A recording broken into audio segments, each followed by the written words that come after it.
ma chaîne Marion Evans. Pour ceux ou celles qui me prennent en route, je vous conseille d'aller regarder les vidéos précédentes. En plus, ça vaut le coup, c'est là où je me transforme en fée. Et je continue toujours mon menu et nous arrivons aujourd'hui au plat principal. Et pour ce plat principal, je vous ai préparé surprise du chef. Et vous allez me détester. En effet, je vous ai préparé deux plats. Comment manger ces deux plats? Je vous entends crier déjà là. On sait manger. Mais mangeons-nous réellement selon l'étiquette? Alors, je dis nous, je m'inclus dans le nous. Hein. Je vais être honnête avec vous. À la maison, je ne suis pas l'étiquette tous les jours. Hein. Par exemple, il m'arrive de manger avec les doigts les frites. Il y en avait beaucoup. Je devais faire une sélection. Alors, il y avait par exemple comment manger ses crevettes, ou comment manger ou comment peler les fruits, ou manger le foie gras. Mais aujourd'hui, je vous propose un plat de pâtes et une salade. Allez, on passe à table et bon appétit! Donc nous voici au plat principal. Nous allons commencer avec les pâtes longues, tagliatelle ou spaghetti. On sert les pâtes longues toujours dans une assiette creuse et on mange les pâtes longues seulement avec la fourchette. Et interdit également de couper les pâtes avec la fourchette. On va prendre appui, avec notre fourchette et on enroule. Une petite quantité, il ne faut pas non plus exagérer, qu'on va ensuite emmener à notre bouche. Moi personnellement, je mange mes pâtes longues, tagliatelle ou spaghetti, avec la cuillère et la fourchette. Et vous allez voir qu'il existe plusieurs sons de cloche. Premier son de cloche. L'étiquette italienne interdit l'utilisation de la cuillère pour manger les pâtes. En effet, les Italiens crient hérésie lorsqu'ils voient des touristes manger les pâtes, leurs pâtes, avec une cuillère. C'est au XVIe siècle que le roi de Naples a popularisé la fourchette à la cour italienne et depuis ce jour, on ne se sert que de cet ustensile pour manger les pâtes. Deuxième son de cloche. L'étiquette française autorise et recommande l'utilisation de la fourchette pour manger les pâtes. Merci la France. Et troisième son de cloche, l'étiquette anglaise. Alors il est peu probable qu'on vous sert ce plat à la cour d'Élisabeth II. En effet, la reine a inscrit sur sa blacklist culinaire ce plat en sauce trop périlleux à manger. Personne n'a le droit de servir des pâtes à la cour royale d'Angleterre pendant un dîner officiel. Nous allons manger nos pâtes à la française avec la cuillère. On va utiliser la cuillère comme appui au lieu d'utiliser l'assiette.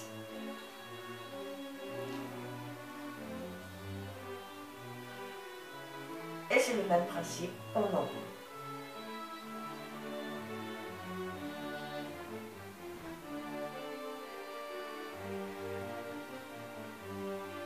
Je suis en pause. Et maintenant, nous allons passer à la salade.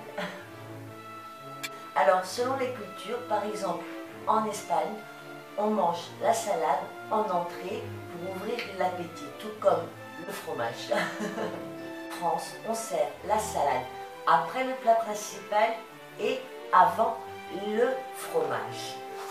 J'allais dire les fromages. Étant un pays consommateur et producteur d'une très grande variété de fromages, ça serait dommage d'avoir dans la bouche des goûts des plats précédents avant de pouvoir manger le fromage. En effet, la salade permet de nettoyer le palais avant de déguster les fromages et d'en savourer toutes ses saveurs. Alors j'ouvre une petite parenthèse pour vous, amphitryon. Au moment de servir le fromage, vous devez les servir entamés et maximum 2 heures en température ambiante. Ne présentez pas plus de 5 sortes de fromage. Pour vous, les invités, le plateau à fromage ne passe seulement qu'une fois. En effet, le fromage étant le seul plat non cuisiné par votre hôte ou votre hôtesse, on évite de s'en resservir. Cela signifierait que vous n'avez pas assez mangé et que vous avez encore faim. De plus, devant un plateau de fromage, on évite de goûter à tous les fromages. Si on vous propose... si votre hôte vous propose 3 sortes de fromages, vous devez seulement en choisir 2. Vous en soumet 5, seulement 3. Je sais, c'est difficile, je suis comme vous, j'adore le fromage, mais je vais vous donner une petite astuce. Effectivement, on peut toujours contourner la règle avec une petite phrase du genre « Oh, qu'il était bon ce fromage !» Même si cela ne se fait pas de s'en resservir, j'aimerais toutefois reprendre un peu de ce camembert coulant.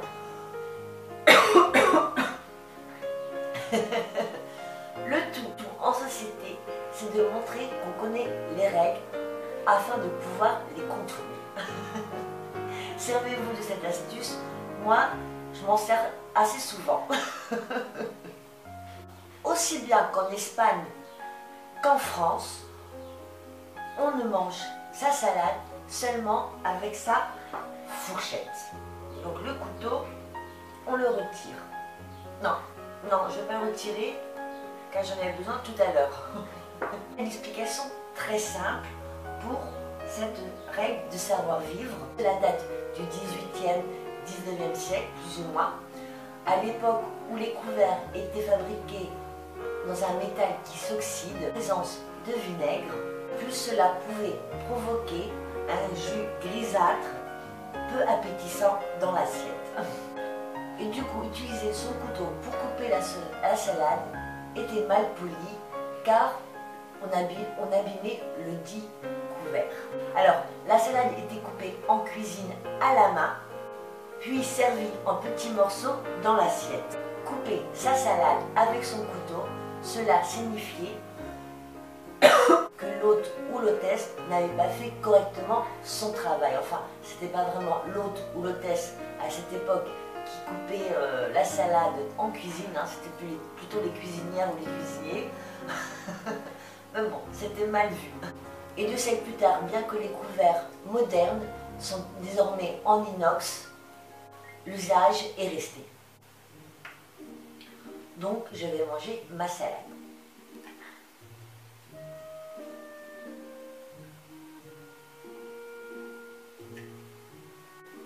On peut utiliser son couteau seulement si on vous sert une salade à de grandes feuilles.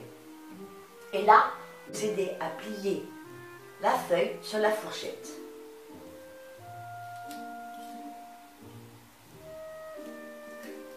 Comme on dit une salade composée, vous devez prendre sur votre fourchette seulement 2 toppings. Par exemple, salade et fromage. Ou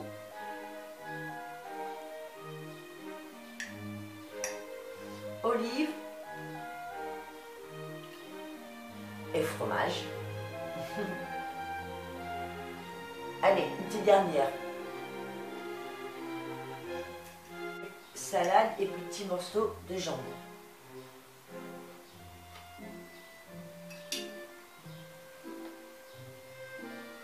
Nous venons de terminer notre plat principal. J'espère que mes conseils vous ont aidé.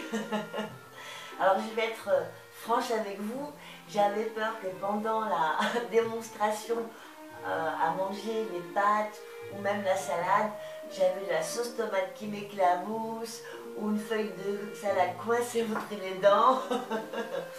Alors c'est vrai que parler devant une caméra est beaucoup plus facile que manger devant une caméra. On a tout de suite des a priori, est-ce que je fais bien, je ne me suis pas trompée.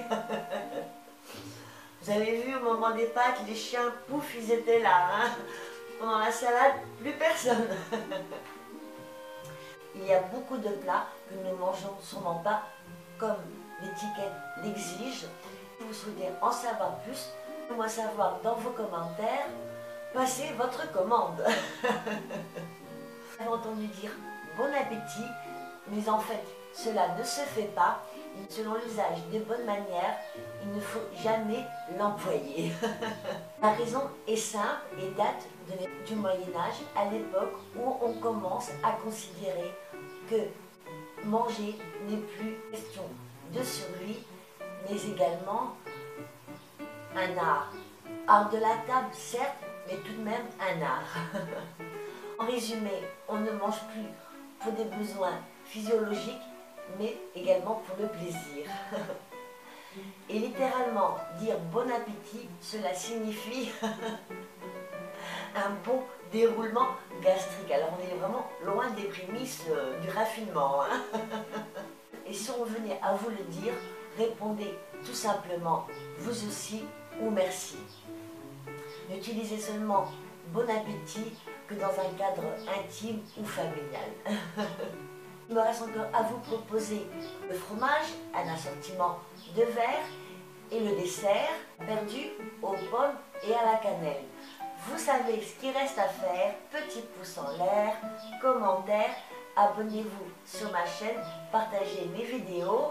Je vous dis peut-être à tout à l'heure ou au revoir.